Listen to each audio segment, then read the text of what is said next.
I continuem amb ciclisme, perquè després de guanyar este cap de setmana les 24 hores de Le Mans, la ciclista de Bocairent, María José Silvestre, ha rebut tota l'estima del seu poble en una festa sorpresa. Moltíssimes gràcies. No tinc paraules de veure això.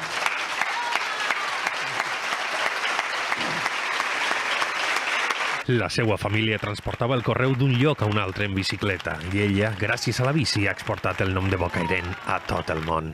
María José Silvestre, a qui el ciclisme en carretera la va fer eixir dels pitjors moments de la vida. La mateixa a qui van furtar la bicicleta 2 mesos abans de Le Mans.